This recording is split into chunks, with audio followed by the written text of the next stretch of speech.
Good morning, grandkids. Today we shall continue on with our reading of my story about Dorkly the Young Wizard. Actually, it's about the kingdom far, far away, but it's mainly about Dorkly. Let's continue on with Chapter 9. Prince Dermis hurried from the party at the palace undisturbed. He went to the stables outside the gates and jumped onto his black stallion, decked out in all his silver armor and tackle. He headed down the coastal road at a fast gallop. He knew how late at night it was, but he wanted to get to Longport. He owned a small house there and intended to stay the rest of the night at least. He hurried on as the coast road passed several merchants, fishermen, and tent sellers, and curved around, finally heading west. He galloped past Corkscrew Mine with its tiny village. The road was dark, and it was really late. He carried a small crossbow, his sword, and an enchanted dagger. He wasn't too worried. He knew how to fight. He spent many years training with various weapons instructors at the palace, but he kept on the lookout for any trouble. Finally, he slowed his horse as he rode into Longport. He quietly took his horse through the sleeping city toward the back near the low cliffs. This was the lower, less desirable district, but he owned a small house just on the edge of it. He rode up to it and got off his steed, leading him into the small stable attached to the side of a cottage. He then entered his house through a side door from the stable, trying to move quietly through the only outer room and into the bedroom. That first room was a small sitting room kitchen combination. Out back was an outhouse, but one he had workmen build for him. It was attached to the house, bigger and more comfortably decked out. As he entered the small bedroom, he quietly slipped over and hung his weapons onto pegs on the wall, then started getting undressed. He sat down gently on the side of the bed, removing his shoes. He was beyond tired at this point and wanted only to get a few hours' sleep. He slipped under the covers, pulling his love close to him, wrapped her into his arms, and whispered, "I love you, Maddie. Good night." She moved in his arms, snuggling in, and mumbled contentedly. His hand moved gently over her enlarging belly and received a slight kick against his hand. Smiling, he whispered, "Good night, my son, or my daughter," and fell into a deep and happy sleep. Finally, the king and the wizard Gorman left the party and went to Connolly's sitting room. They didn't either one sit down. It was late, and the king only had one thing to tell Gorman. "So," Gorman spoke first, "what did you find out with the magic spell on your belt?" "I found out Dermis is involved with a woman, a pregnant woman." "Well, my God," seeped out of Gorman, almost in a whisper. "Is there anything you want me to do?" "No, not now. Maybe later."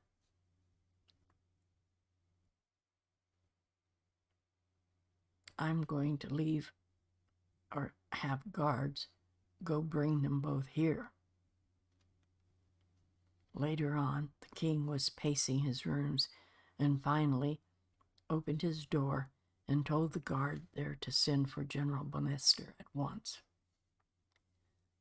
Bonester woke up to a loud pounding on his door. He staggered over to it, calling out, "What do you want? It's the middle of the night." An authoritative voice said, "Almost morning, sir." "What?" Lester said as he opened the door and peered out. "The king said for you to come at once, meaning now." And the guard turned and left because he knew the king wanted no debate about this. Bonester returned to his bedroom to hurriedly dress and get on his way. Then he looked toward his bed and hollered at the woman there. "Get up. When I return, you're to be gone." "What's wrong?" she asked sleepily. "Not your concern," he stated. "Just be gone." He hurried out the door, clapping his hands around and over himself, making sure he had all his weapons, and hurried toward the palace gates, wondering what was wrong, what the king could possibly want in this miserable hour of the night or morning. Dorkly was sleeping upstairs in his bed, back in his spire within the palace. He woke up to a loud pounding on his door, stumbled out of bed, and hurriedly tripped down the stairs to the door. He threw it open and stared at the guard standing there. "What?" The guard stated that the king wanted him now and walked away. Dorkly hurried back up the stairs, threw on his robe and pointy hat, rushed back down the stairs, stumbling once again. "I need to move downstairs," he muttered to himself. "These stairs are going to trip me up and kill me someday," he groused out loud. He hurried on out the door, slamming it behind him and sprinting to the king's sitting room. When Dorkly walked in, he saw that Conley was talking to General Bonester, but the king indicated for Dorkly to sit, then looked back at Bonester. "I know you'll probably feel this is beneath your duties, and you're right, but I need someone I trust." "I'm at your service, my king, always," said Bonester. "Good, good. My son Dermis has been acting a little odd lately, and I've been trying to find out any reasons why without much success. It seems he has left the palace this late at night, and I want you to follow him. He's no doubt on the coast road somewhere. I want you to find him and follow him. Off the road, but keeping him in sight until you find out where he goes or what he's doing. Then return to me as quickly as you can, no matter the hour, day or night. You can retire and have another guard report your findings to me if you wish." "Yes, Your Majesty. You can count on me, I assure you." He gave a deep bow, and then, with a snappy salute, he turned and hurriedly left the king's chambers. Dorkly had been listening to this exchange, and now rose and stood before the king. "I heard what you said, and know you are really concerned. What would you have me do to help?" "I could have saved the general's sleep and sent a demon or two to go haul Dermis back home," he said with a grin. No, the king was not feeling any levity this night, and Dorkly straightened up soberly. "I want you to go to your scrying bowl and keep an eye on the general's safety. And after he finds Dermis and he reaches wherever he's going, if he goes inside anywhere that the general can't follow, I want you to take over. With your eyes, you can follow him inside, find out what's going on with Dermis. Can you do this for me?" "Yes, most certainly. It will be my pleasure, sire."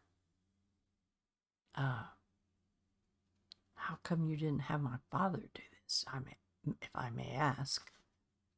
"Because he's busy, out and about, doing other things for me. Things I thought he could do with more caution and subtlety than you would," and the king gave him a slight smile. "Oh, well, you're probably right about that," Dorkly chuckled. "I'll get right on what you want me to do," and he gave the king a slight bow and hurried away. In the meantime, after a long ride, The general had finally spotted Dermis far ahead, nearing Longport. Bonester had been traveling off in the woods, only close enough to the road to see glimpses of Dermis from time to time. Entering Longport was going to be a little trickier.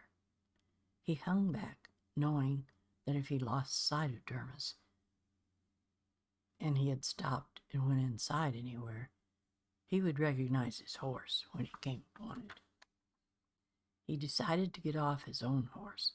He felt he would be less conspicuous if he walked through town. Finally, toward the back of the town, near the lower or poorer class of people, he spotted a small cottage with Dermis's steed in a stable attached to the side. Nearby, and with sight of the house, was a small building which had a sign tacked on its door. It read, "Food, drinks, and rooms." Bonester took his horse to the dwelling's stable and got him settled in and went inside. He rented a room, purchased some food and something to drink, and went upstairs. He had requested a room facing that street. When he walked in, he went directly to the window and saw that he could see to the right and across the street at the house where Dermis's horse was stabled. He turned back around, only glancing at the room, but saw that he had a bad-looking bed, which he didn't intend to use, and a bucket on the floor in the corner. He could guess what that was for. He walked over to the window, setting the only chair in front of it. He drug a ratty pillow off the bed, plopped it down on the hard seat of the chair, then plopped himself down on top of it. Placing his food and drink down on the floor beside him, he propped his feet up onto the ledge of the window and started humming softly, and settled in for what was left of the night to keep an eye on things. He knew that the king was expecting him back, but he decided that he probably should keep an eye on things for a while first before he went back to the king. And that's the end of this chapter. And I shall leave you there with Bonester on lookout and see what happens in the next episode. So I will see you later, grandkids.